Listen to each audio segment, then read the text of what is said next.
ආයිබෝවන් මගේ දුවේ පුතේ. ඉතින් ඔයාලට අද කොහොමද? හොඳින් ඉන්නවා නේද? පාසල් නිවාඩුවක් ලැබුණානේ පොඩිත්තන්ට නේද පුතේ? පුතාලා ඊයේ අත්තම්මා කියපු රතු හැට්ටකාරි කතාව ඇහුවා නේද? අහපු නැති දූලා පුතාලා ඉන්නවනම් අහන්න හොඳේ. රතු හැට්ටකාරි කියන්නේ ලස්සන කතාවක්. ඉතින් අද මම ඔයාලට කියන්නේ තවත් ලස්සන කතාවක්. හොඳේ ඒ කතාවේ නම සිංහයා හා දර කපන්නා. ඔන්න මම කියනවා පුතාලා දූලා හොඳට අහගන්න. ඔන්න එකෝමත් එක ගමක අම්මෙකුයි තාත්තෙකුයි හිටියා. එයාලට ලස්සන දුවෙක් හිටියා. මේ තුන්දෙනා හරිම දුප්පත්. තාත්තාගේ රැකියාව තමයි කැලේ තියෙන දර ආතු කපලා ගමේ මිනිසුන්ට විකුණන එක. ඒ චූටි මුදලින් මේ තුන්දෙනා බොහෝම සතුටින් හිටියා.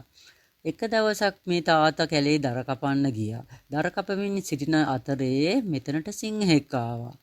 සිංහයා ගොරව තාත්තා ළඟට ආවා. තාත්තා හොඳටම බය වුණා. බය වෙලා තාත්තා කිව්ව සිංහයාට අනේ සිංහ රජතුමනි මාව මරන්න එපා.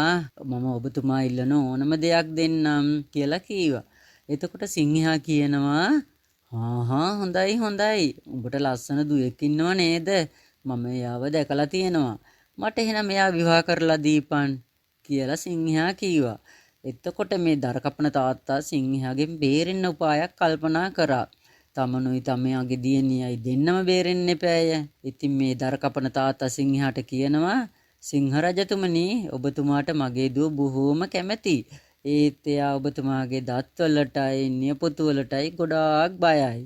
ඒක නිසා ඔයා ගලවලා આવොත් එයා බොහොම සතුටු වෙයි. එතකොට මම එයා විවාහ කරලා දෙන්නම්කෝ උඹට කියලා කීවා. දැන් සිංහයාට හරිම සතුටුයි.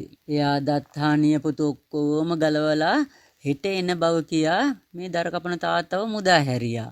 ඒ කියන්නේ තාත්තව ගෙදරට යවුවා. ඉතින් දුවේ පුතේ පහුවෙනිදා මේ සිංහයා තමන්ගේ දත් නියපොතු ඔක්කොම ගලවලා දර කපන්නාගේ ගෙදරට ගියා. ඊට පස්සේ ඒ ගෙදර අම්මයි තාත්තයි බොහෝම සතුටින් සිංහව පිළිගත්තා. පිළි අරගෙන තේ බොන්නත් දුන්නා. ටිකක් වෙලා කතා කරත් හිටියා.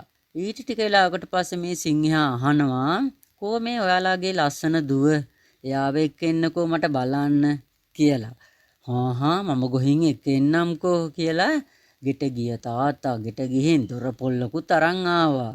යකෝ සිංහයෝ උඹලගේ ඔය දත් වලටයි නියපොතු වලටයි විතරයි මිනිස්සු බය. දත් නැති නියපොතු නැති උඹට කවුද බය වෙන්නේ කියලා දොර පොල්ලෙන් ගහලා සිංහව පැන්නුවා. සිංහයා තණ්ඩ අනේ මුගේ කපටිකමට මම අහුණානේ කියලා හිතා ගල් ගුහාවට ගියා. ඉතින් මගේ දුවේ පුතේ ඔන්න ඔකයි අද අත්තම්මාගේ කතාව. හොඳයි නේද? ඉතින් මගේ දුවල පුතාලා මගේ channel එක subscribe කරන්න අමතක නොකරම. හොඳේ පුතාලා අත්තම්මා ආයෙත් ලස්සන කතාවකින් එන්නම්කෝ. මගේ චූටි පැටවුන්ට බුදු සරණයි දෙවි පිහිටයි. ආයුබෝවන්.